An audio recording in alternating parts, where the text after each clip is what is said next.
안녕하세요. 만나서 반갑습니다. 역사가 김영주입니다. 성종실록 제4부 명망 있는 왕족의 운명, 구성군의 위기라는 주제를 가지고 오늘 함께 할까 합니다. 1469년 11월 29일 비록 성종이 12세라는 어린 나이로 즉위를 했지만 이미 세 분의 대비가 계신 까닭에 왕권의 동요는 그다지 일어나지 않습니다. 이거는 분명히 단종 때하고의 차이점이죠. 이처럼 성종의 초반 치세는 수렴청정으로 인해서 안정적으로 흘러가고 있었고 이대로 몇 년만 무난히 보낸다면은 대략 한 17세, 18세 정도만 돼도 사실은 크게 걱정할 필요는 없죠. 그 정도만 돼도 성종이 이제 슬슬 친정에 나설 것이고 물론 실제로 성종은 20살 돼서 친정에 나서긴 했지만요. 왕실과 조정은 일단 한숨 돌릴 수 있게 된다라는 거예요. 자, 그러면 어떻게 보면 크게 문제될 건 없어 보이는데요. 하지만 그럼에도 불구하고 신숙주와 한명희를 비롯한 훈구 대신들은 여전히 찜찜함을 버리지 못하고 있습니다. 왜냐면은 여기서 이제 마음에 걸리는 존재가 한 명 있는데 그 사람이 누구냐면은 다름 아닌 구성군 이준이었죠. 구성군 이준은 남이하고 더불어서 세조의 총애를 굉장히 극진히 받았던 인물이었습니다. 사실상 신공신의 투탑이라고 볼 수가 있는 사람들인데요. 그러나 이제 예종시기에 나왔던 다들 잘 알고 계시는 남이의 옥사로 인해서 구성군 이주는 직접적으로 남이의 옥사와 관련 있는 건 아니었지만 어쨌든 신공신들이 이때 굉장히 크게 타격을 받게 되면서 유자광만 혼자 이제 신났죠. 유자광만 떡상을 하고 나머지는 다 그냥 이제 곤두박질 치게 되는데 당연히 구성군도 이때 영의정에서 밀려나게 됩니다. 자, 그 이후 구성군은 더더욱 몸을 낮춰서 남이 같은 꼴을 당하지 않으려면 이젠 진짜 조심하는 수밖에 없죠. 안 그래도 조심성이 많았지만 자, 그렇게 몸을 낮춰서 남이의 전철을 밟지 않기 위해서 노력을 하게 됩니다. 이처럼 구성군은 어떠한 야욕도 보이질 않았고 하루하루 그야말로 숨만 쉬고 살고 있는 그런 상황이었는데 훈구 대신들은 그에 대한 경계심을 조금도 풀지 않습니다. 왜 그랬냐? 그럴 수밖에 없었던 게 지금 현재 상황이 일단 표면적으로 봤을 때 단종이 왕이 되던 시기하고 너무 흡사한 부분들이 많았다라는 거죠. 구도를 놓고 보면요. 일단 어린 임금이 둘 다 올라왔죠. 단종과 성종 둘 다 12세라는 어린 나이로 올라왔습니다. 그리고 권력을 친 대신들 단종 때는 김종서와 황보인 같은 사람들이 권력을 장악했고 성종 때는 신숙주와 한명희 같은 훈구 대신들이 권력을 장악했죠. 근데 여기에 또 명망 있는 종친이라는 포지션이 있다는 거예요. 단종 때는 수양대군과 안평대군 그리고 현재는 구성군과 사실 영순군 예전에 예정실록에도 한번 언급했던 영순군도 나름 그런 인물 중에 하나였습니다. 다만 좀 임팩트는 구성군이 좀 더 강할 수밖에 없는데 이거 어디서 많이 본 구도자라는 거죠. 고기도 먹어본 사람들이 잘 먹는다고 신숙주하고 한명희 특히 한명희 같은 경우는 이미 정변으로 왕을 만들어 봤잖아요. 그러니 이게 여간 찜찜한 게 아니었다는 거예요. 물론 현재의 상황이 단종 때하고 마냥 같지는 않습니다. 왜냐면은 현재는 대비가 무려 3분이나 계시고 있고 안정적으로 수렴청정이 작동이 되고 있죠. 게다가 결정적으로 구성군 자체도 세조처럼 대야망을 품고서 사는 그런 야심가는 아니었다라는 거예요. 남이라면 모를까 이제 구성군이라면은 그렇게까지 크게 사고를 칠 사람은 아니다. 이미 그거는 여러 차례 판명이 난 상황이었죠. 하지만 천길 물속은 알아도 한길 사람 속은 알기 힘들다라는 유명한 말이 있다시피 그거 어떻게 아냐 이거죠. 그거를 갖다가 왜냐면요 문제가 이거예요. 설사 구성군이 야심이 없다 하더라도 만약에 혹시라도 한명희 같은 그런 아주 천재적인 책사가 다가와가지고 옆에서 소곤소곤 하면서 이제 부추긴다면은 이거 안 넘어갈 수 있겠냐 이거죠. 이렇게 되면은 순간적으로 혹하는 마음이 들 수도 있다라는 겁니다. 자, 여기까지 이제 생각을 하게 되자 훈구 대신들은 구성군에 대한 경계를 늦출 수가 없게 됐다라는 거예요.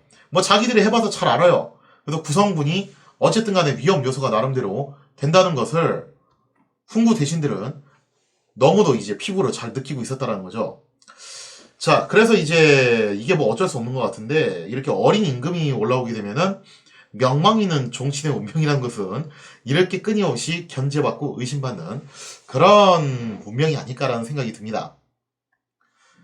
아무튼 구성군은 본래부터 조심성이 많은 성격이었지만 이런 주변의 환경이 자신에게 우호적이지 않다는 것도 잘 알고 있었기 때문에 더더욱 납작 몸을 엎드려가지고 신중에 신중을 기하게 되었던 거죠. 하지만 제 아무리 구성군이 조심한다고 한들 이게 참 애석한 부분인데 이미 훈구 대신들은 구성군을 찍어놓은 상태입니다. 언제든 기회만 생기면 저거 잡아야 된다. 그러니 이게 마냥 무사히 좋게 좋게 넘어갈 가능성이 있는 것은 아니죠. 사실 그런 위기가 이미 한번 찾아왔습니다. 구성군 입장에서는 그런 위기가 예종 때 한번 찾아왔는데요. 그것이 어떤 위기였냐? 예종 시대에 찾아왔던 구성군의 위기. 그게 뭐였냐라고 하면요. 구성군의 부친은 임영대군이죠. 그 임영대군의 집안 사람 중에 전중생이라는 사람이 있었습니다. 근데 이 사람이 이제 어느 날 뭐 개간 문제로 별장 직급에 있던 사람하고 좀 시비가 붙었어요. 그래서 이제 막 언쟁이 벌어지다가 이런 말을 했습니다. 이 전중생이 임영대군 집안을 높이며 이런 말을 하는 거예요. 너도 언젠가는 우리 집안의 신하가 될 사람인데 어떻게 이런 식으로 나올 수 있냐? 라는 식의 상당히 좀 위험한 발언을 하게 됐다는 거죠. 신하가 된다. 그 얘기는 뭐가 되겠습니까? 임영대군이나 구성군이 나중에 왕이 된다? 물론 뭐 임영대군은 솔직히 말해서 가망이 없는 사람이고 구성군을 의미하는 것이 바로 여기서 핵심이라는 거죠. 그래서 어떻게 보면 굉장히 이제 참람된 말을 하게 된 건데요. 당연히 이게 이제 고발이 들어갔고 결국 전중생은 끌려오게 됩니다. 그러면서 이제 국문을 받게 되는데요. 이때 당시 전중생은 국문을 받으면서 어떤 얘기를 하냐면은 이런 얘기를 해요. 지금 구성군께서 굉장히 이제 크게 인망을 얻고 있기 때문에 단지 그 위세를 갖다가 좀 이제 뽐내려고 했던 말이다. 상대방의 길을 죽이기 위해서 했던 말일 뿐입니다. 한 번만 봐주십시오. 라면서 그렇게 이제 빌게 되는데 이게 어디 그렇게 빈다고 해서 끝날 수 있는 수준의 문제는 아니죠. 결국 지나치게 선을 넘었던 전중생은 여기서 처벌을 받을 수밖에 없게 되는데요. 다만 이 사건은 아무리 국문을 가해도 별다른 추가 진술이 확보되진 않았어요. 그래서 결국 이제 그때 당시에 사람들도 어떤 결론을 내리냐면은 이것은 전중생이 개인적인 일탈이다. 하여튼 입이 문제인 거죠. 전중생의 개인적인 입방종으로 그렇게 결론을 내리게 됩니다. 다만 이때 당시 훈구 대신들은 어떻게 해서든 전중생을 사건을 갖다가 근거로 해가지고 이참에 구성군을 좀 한번 제거를 하는 게 낫지 않겠냐라는 그런 이제 생각을 좀 하게 돼요. 그래서 이제 예종한테 실제로 건의도 들어갑니다. 이거 이대로 넘어가시면 안 됩니다. 구성군을 이참에 내치셔야 됩니다. 라고 그렇게 건의도 나오게 되지만 예종이 이제 원체 구성군을 감쌌기 때문에 이런 거 가지고서 무슨 뭐 이제 왕족을 처벌할 수 있겠냐. 그러니까 남이를 의심하기는 했지만 구성군에 대해서는 또 생각하는 게 달랐던 것 같아요. 예종이. 그렇게 해서 구성군에 대한 처벌은 이루어지질 않고 결국 뭐 이제 이 사건은 흐지부지 행으로 가게 되었던 거죠. 자, 아무튼 이렇게 해서 구성군은 가까스로 위기를 한 차례 넘기긴 했는데 근데 1470년 1월 공교롭게도 성종이 왕이 된 지 얼마 안 된 시점에서 예종 시기에 일어났던 거하고 굉장히 유사한 입방정 사건이 또 터지게 됩니다. 이번에는 이제 최세호라는 인물이 사고를 치게 되는데요. 나름 뭐 이제 전직 관료 출신인데 이 사람이 또 성균관 유생을 찾아가가지고 그런 말을 하고 다녔어요. 내가 볼 때 현재 왕실 종식 인물들 중에서는 가장 유망한 인재는 구성군이시다. 지금 현재 주상은 나이가 너무 어리신데 이런 어린 왕이 올라왔으니 이게 과연 나라의 복이라고 할 수 있겠냐라는 상당히 또 위험한 발언을 하게 됐죠. 당연히 이거 고발 들어가게 되고요. 이런 말을 도대체 왜 하고 다니나 모르겠어요. 왕조국가 시대 때 알아서도 조심해야죠. 하여튼 그놈의 입방적인 문제인 건데 자 아무튼 뭐 이제 이 사건 한번 있었고 또 한 번은 예종의 릉을 조성하는 작업에 동원된 군사들 가운데서 이런 말을 하는 사람이 나왔습니다. 지금 주상이 이렇게 어리시니까 이게 일 처리가 잘 안 돼가지고 공사 진행이 더딘 거 아니냐. 만약에 구성군이 왕이 되셨다면은 공사 작업도 한결 수월했을 텐데 라는 그런 불평하는 발언들이 또 나왔다가 이게 또 적발이 됩니다. 이처럼 상하 직부는 막론하고 구성군은 조야에 굉장히 많은 인망을 받고 있었죠. 그런 것들을 반증하는 사례로 볼 수 있는데요. 이러니까 훈구 대신들이 구성군을 경계를 안 할 수가 없는 거예요.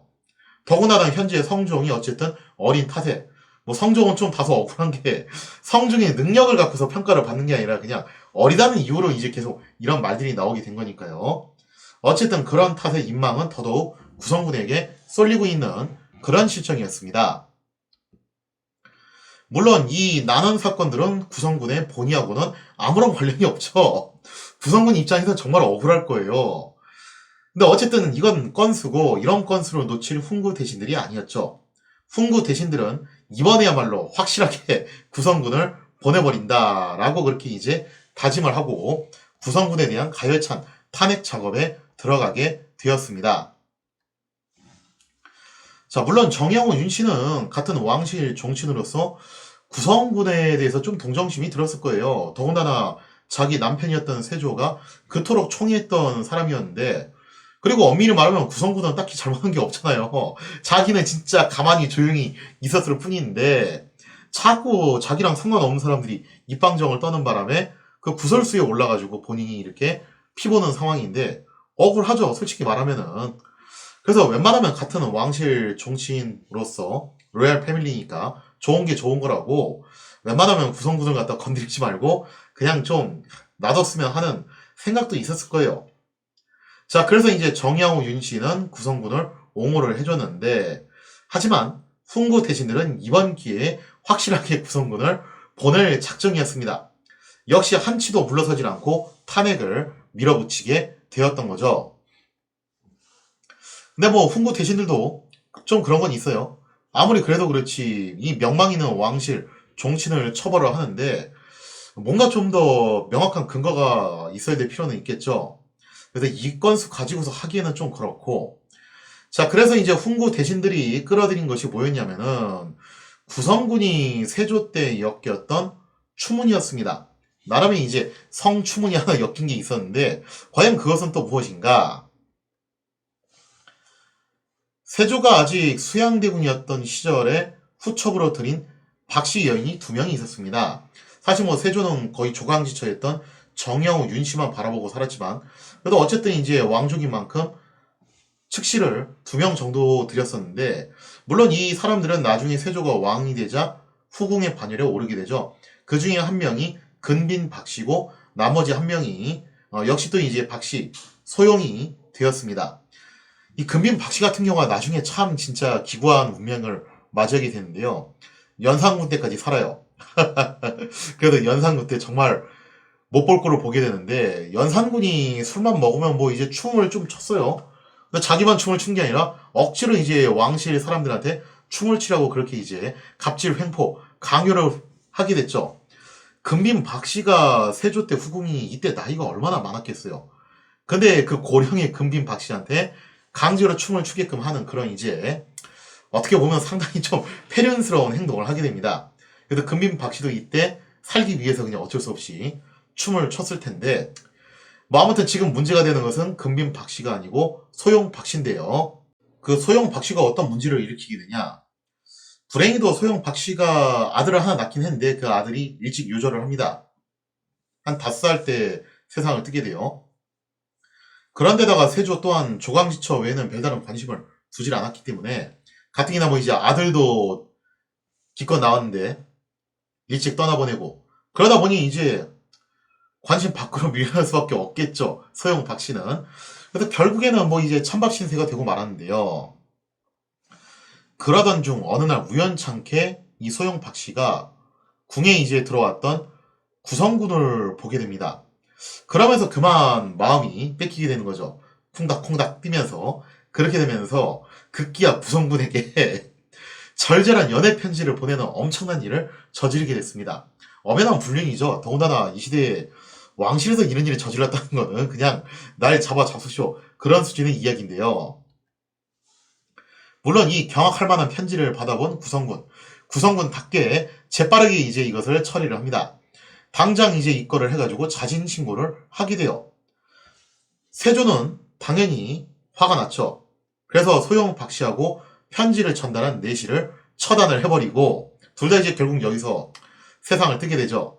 그리고 난 다음에 이제 구성군에 대한 처분이 남았는데 세조는 구성군에 대해서는 더 이상 죄를 묻지 않겠다라고 선을 긋게 돼요. 뭐 엄밀히 말하면 구성군 입장에서 억울하죠. 자기 잘못도 아니고 저쪽에서 일방적으로 편지를 보낸 건데 자기는 받자마자 바로 자진 신고를 했어요. 딱히 잘못한 건 없잖아요, 그죠? 그래서 어쨌든 세조도 그 점을 충분히 이해를 해가지고 구성군의 죄를 더 이상 묻지 않겠다라고 선을 긋게 됩니다. 자, 이렇게 해서 세조가 이 사건을 일단락시키고 덮고 넘어갔는데 어찌 됐던 간에 구성군 입장에서는 굉장히 찜찜한 사건이었죠. 자, 결국 훈구 대신들은 이걸 가지고 물고 늘어져요. 구성군이 세조 때 있었던 바로 이 추문 사건. 이미 구성군은 세조 때 죄를 저지른 사람이다. 그러니 당연히 구성군을 내쳐야 합니다라고 하면서 훈구 대신들은 요걸 건수로 잡고서 밀어붙이기 시작을 합니다. 상황이 이쯤 되자 정양호는 훈구 대신들의 의지가 굉장히 강하다는 것을 깨닫게 돼요. 야, 그래서 이거 더 이상 가드 쳐주기 힘들 것 같다.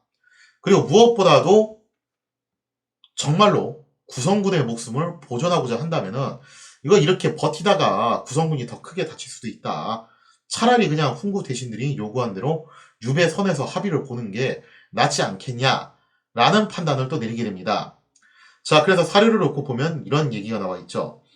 신숙주가 아뢰기를 준이 세조조에 있으면서 큰 죄를 범했는데도 여기서 말하는 큰 죄가 좀 전에 그 사건이에요. 세조께서 이명대군을 우회하여 차마 법에 처하지 못했던 것인데 만약 오늘날에 있었다면 세조도 또한 용서할 수가 없었을 것이니 법으로서 빨리 결단하소서. 이미 죄가 있는 사람인데 자꾸 구설수에 오르니 이거 어떻게 용서를 하겠습니까? 분명히 구성군을 총애했던 세조께서도 이쯤 되면은 내치셨을 겁니다. 라는 그런 말이죠. 자, 그러자 이제 정양호가 결국 여기서 정무적인 판단을 내릴 수밖에 없죠. 대비가 말하기를 내가 맞이지 못해 힘써 따르게 되니 경등은 잘 처리하라 하였다. 즉, 내가 어쩔 수 없이 경들이 원하는 대로 할 테니까 대신에 너무 세게 처벌하지 말고 적당한 선에서 합의 보자 라는 뜻이에요. 자, 이렇게 해서 결국 구성군은 폐서인이 된 다음에 유배에 처하게 됩니다. 자, 그리고 나서 이 유배지에서 10년을 더 살다가 결국 이 유배지에서 생을 마감하게 되는데 아무튼 뭐 이런 처지가 돼가지고 세상을 뜨다 보니까 그 뒤에 이제 사후에도 그 묘가 상당히 초라할 수밖에 없죠. 비석도 놓고 보면은 그냥 간단하게 그냥 써 있어요. 그래서 보면은 준의 묘라고 그렇게 써 있잖아요, 그죠? 내용도 딱히 없고 그냥 준의 묘 이렇게 간단하게 그냥 비석을 세울 정도로 어떻게 보면 구성군 이준의 마지막 최후가 굉장히 초라하게 짝이 없다라고 볼 수 있겠습니다. 물론 남이처럼 가는 것보다야 그래도 낫겠지만 이것도 참 어떻게 보면 씁쓸하죠. 본인은 최대한 조심한다고 조심했지만 결국 명망이는 왕족의 운명이란 이렇게 되는 것이 아닐까라는 생각도 드는 한 장면입니다.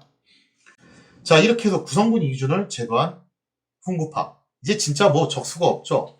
자, 그러면서 이제 훈구파들은 막강한 권력을 손에 쥐게 되는데 하지만 훈구파들도 걱정, 근심, 고민이 분명히 있을 수밖에 없어요. 과연 이 훈구파들한테 있어서 걱정과 근심, 고민은 무엇이었을까? 거기에 대한 이야기는 다음 시간에 이어서 계속하도록 하겠습니다.